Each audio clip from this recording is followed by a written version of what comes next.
Hannah Rose Moody was a 31-year-old YouTuber and influencer from Scottsdale, Arizona. And while most of her content on YouTube revolved around her faith as a Christian, her Instagram account posted mostly different content. There, she made regular posts about her hiking adventures across the rocky desert terrain of Arizona. Hitting the trails several times a week had become a natural part of her routine ever since she moved to Arizona 6 months earlier. And May 21st was supposed to be no different. She got up early and quickly drove to the Gateway Trailhead located in the McDowell Sonoran Preserve. She parked her car and began the roughly 4.5 meters or 7-kilometer hike across the Loop Trail. It was a moderately challenging trail with a rocky path and noticeable elevation changes, but nothing Hannah hadn't tackled before.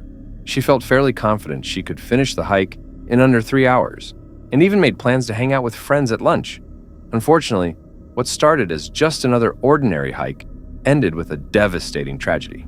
Her friends were the first to sense something was wrong when Hannah didn't show up for lunch on time. She didn't send any messages about running late and wasn't picking up her phone either. It wasn't like her to ghost people out of nowhere.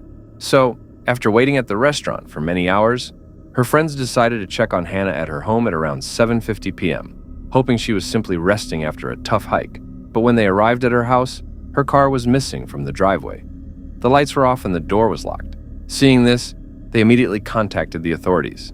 They found her car still parked at the trailhead, and it wasn't long before the search party was looking for Hannah across the Gateway Loop Trail with helicopters, drones, and canines. The search was eventually called off at 11:30 p.m. due to the darkness and resumed the next morning with even more people partaking in the search.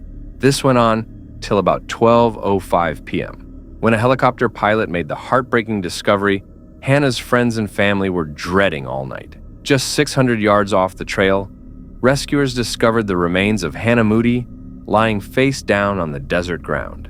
Hannah was dead and likely had been for several hours. However, there was nothing that could explain her end right away. There were no signs of foul play. No intoxicating substances were found in her system, and she didn't even have any serious head injuries from a fall or stumble.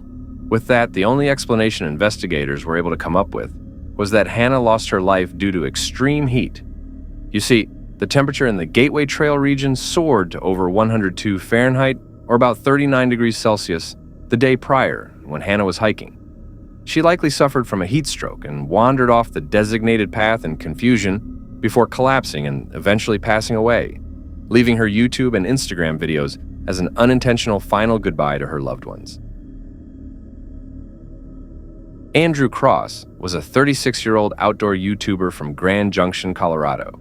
His channel, Desert Drifter, featured content that could only be described as archaeology mixed with exploration. He visited and made videos about any place he found interesting, from thousands-years-old stone walls to abandoned German spy caves from World War II too. Beyond just being educational, his videos also boasted top-tier production quality, helping Andrew amass a massive audience in just 14 months on YouTube. Most importantly, his viewers loved his content and eagerly waited for the next upload. But then, Andrew suddenly stopped posting after his upload in January 2025. Some assumed he was simply taking a break, while others figured the delay was due to his next video taking longer to produce. It wasn't until the 2nd of February that viewers received the truth from Andrew's wife, Evelyn, and it was far worse than any of his fans could have imagined. Andrew had gotten into a horrible car accident. He was waiting at a stoplight on the intersection between 1st Street and North Avenue in Grand Junction, while on his way back from shooting a video about the Bears' Ears National Monument in Utah on January 31st, 2025. When out of nowhere, an out-of-control car rear-ended Andrew at an extremely high speed, resulting in his car flipping over and causing severe brain damage. He was rushed to a nearby hospital almost immediately. Unfortunately, it was already too late. He spent over a month in the ICU and was put on life support. During this time, it became abundantly clear that Andrew sadly had no chance of recovering from his injuries. So, on March 4th, at around 10:50 a.m., his family made the difficult decision to let him rest and remove the life support system, keeping him on the edge of life. This was devastating news for his hundreds of thousands of fans, who were blissfully looking forward to his next upload not too long ago. These fans also banded together and raised over $544,000 for Andrew's family in their time of need. As for the person responsible for the crash, named Ragnar Nicholas Crystal, he was arrested 20 days later on February 21st and was later charged with vehicular homicide and driving under the influence. He's still awaiting conviction at the time of writing. Storm de Boule was a 22-year-old Belgian YouTuber known for sharing his adventures across Northern Europe. He never spoke in any of his videos, and instead used the ambient sounds of nature to make his viewers feel like they were right there with him. And while he started uploading videos in August of 2024, he'd actually been solo camping ever since he was just 19 years old. At one point, he even biked over 3,700 meters, or over 6,000 kilometers across Sweden, all on his own. So he had plenty of experience surviving in the wilderness alone. However, when nature turns unpredictable, even the most prepared adventurers find themselves struggling to survive. Tragically, that's exactly what happened with Storm on the night of October 29th, 2024. He was recording another video, this time traveling through the Jokkmokk region, located in the Swedish Lapland, known for its beautiful snowy vistas and frequent aurora sightings. Now, Storm usually parked his car in a nearby town and then ventured into the wilderness on foot with his camping gear. These trips often lasted multiple days, sometimes even a whole week, before he made it back. October 29th was the last day of one of these trips. He was making his way back and was only a day's walk away from his car, but it was quickly getting dark and continuing to walk would have been extremely dangerous.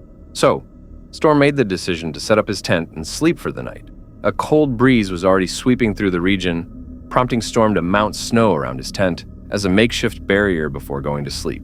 Unfortunately, nothing could have prepared him for the extreme weather he was about to encounter, because just a few hours after setting his tents, the Jokkmokk region got hit by an intense blizzard, with winds reaching up to 75 miles per hour, or around 120 kilometers per hour. Snow quickly started piling up all around his tent as well.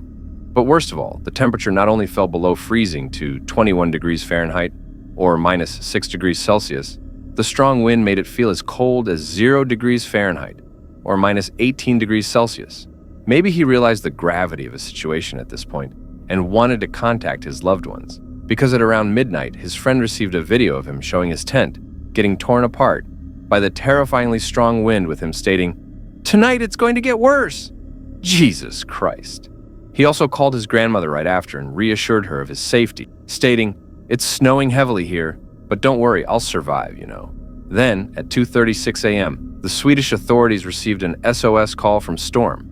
He reported multiple injuries, including a broken nose, and requested immediate help. Unfortunately, the strong wind made it impossible to reach him with the helicopter, and the snow obstructed any rescue efforts on the ground. The blizzard eventually subsided at around 10 a.m., and the rescuers rushed to Storm's last known location. Sadly, by the time they found him, it was already too late. The lower half of his body had turned purple due to the extreme cold, and even the blood on his face from the broken nose was frozen solid.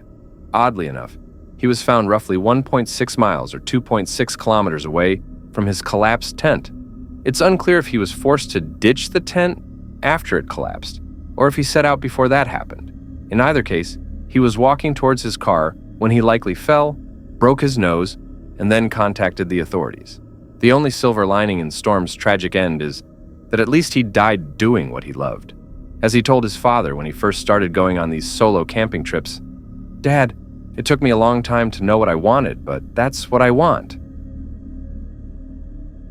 Finn Kinney was a 33-year-old survival expert from the Pitcairn area in Scotland. Utilizing the skills he had, Finn operated a survival school in the area called Wildcat Bushcraft, teaching kids general wilderness survival skills, as well as bushcraft, which, for those who don't know, includes things like foraging, hunting, and building shelter out of natural materials.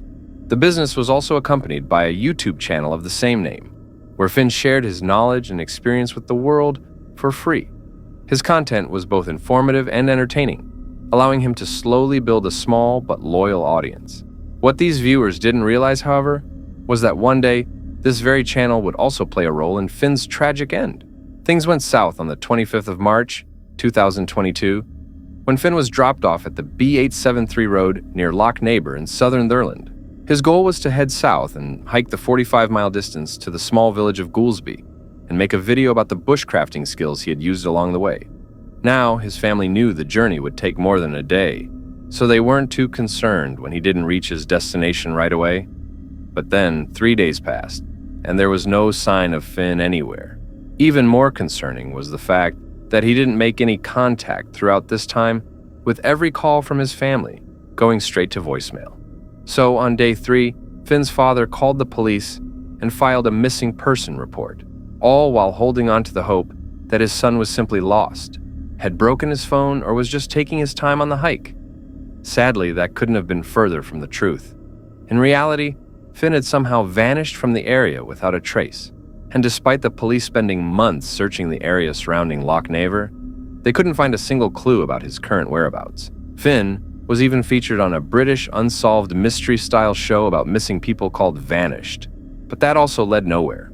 However, even after a year of fruitless searching, his father Mark didn't give up and kept looking for his son on his own.